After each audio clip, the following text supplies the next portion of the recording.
Before making your final impression, remove the wax spacer from the tray. Do this by heating up your scalpel blade and making cuts across the palette at right angles to one another. Use a finger rest so you don't cut yourself.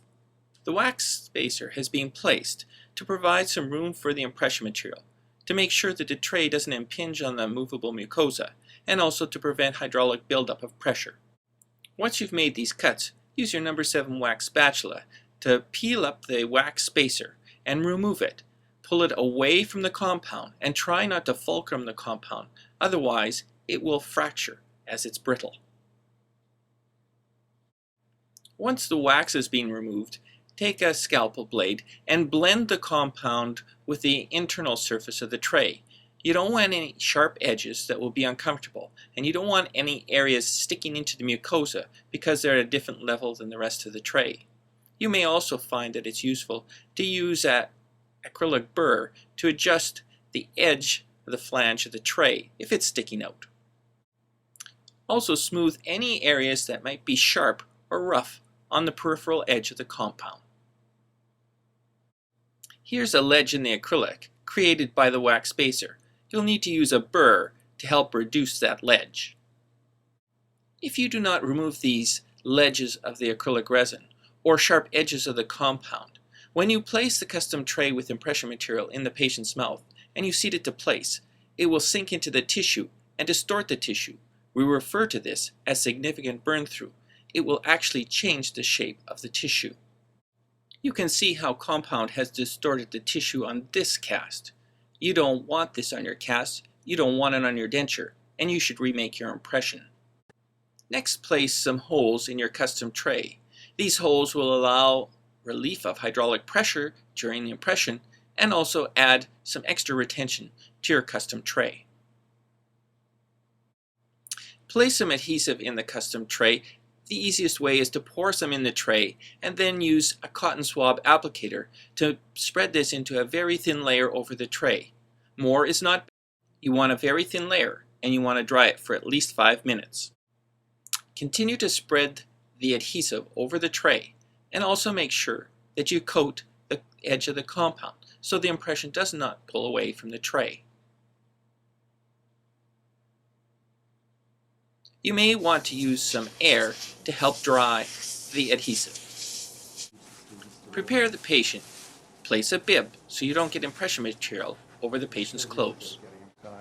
Dry the soft tissues that you're going to make an impression of. Make sure there's no saliva. You'll get a better impression.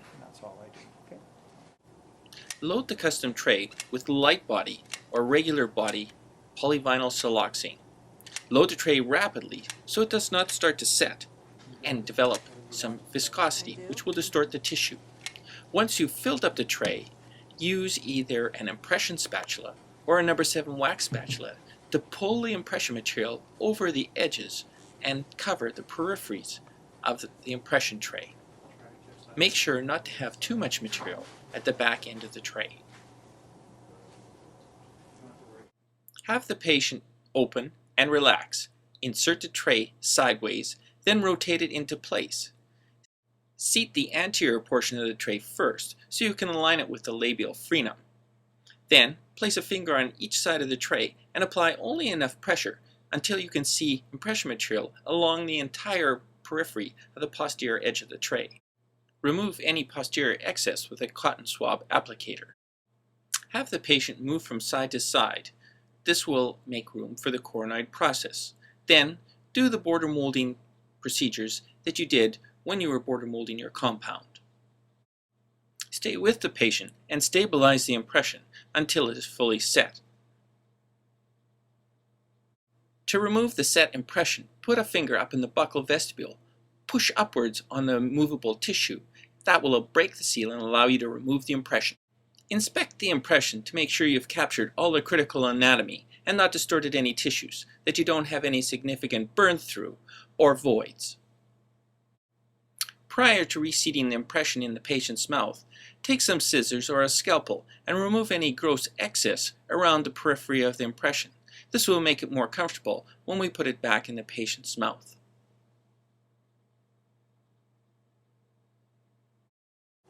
Reseat the impression in the patient's mouth and check to make sure you have acceptable retention.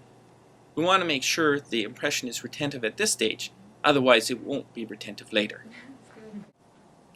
Dry the patient's tissue with some gauze.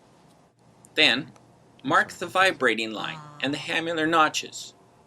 Make sure it's clear and the tissue is dry. Reseat the impression, then remove it from the patient's mouth. Make sure that the line of the vibrating line and the hamular notches is clear.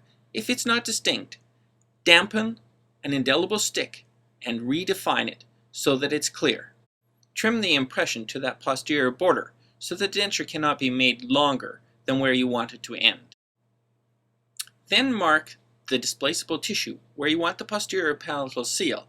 Replace the impression in the patient's mouth, remove it, and make sure that that's clear on your impression so that when you pour up the cast, it will transfer. For the mandibular impression, again, dry the mucosa prior to the impression. You can actually pack some gauze in the patient's mouth. Load the mandibular custom tray in a similar fashion to how you loaded the maxillary tray. In this particular instance, we're going to make an impression for a mandibular implant overdenture. The principles remain the same. Make sure to load the tray as quickly as possible, and then use a spatula and make sure that the peripheries are well covered with impression material. Remember, the peripheral area is where you get the seal for the denture, and it's critical that you're not short of impression material in these important areas.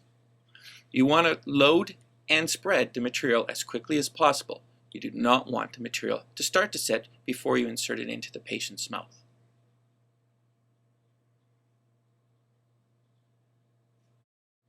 Always remember to insert the impression sideways and then rotate it into place. Make sure to stabilize the impression before you begin to make the border molding movements. It's particularly important to have the patient stick their tongue out, lick their top lip from side to side, or move the tongue from side to side so that you're molding the lingual surface of the impression. Then use your border molding motions to adapt and modify and mold the buccal surfaces of the impression.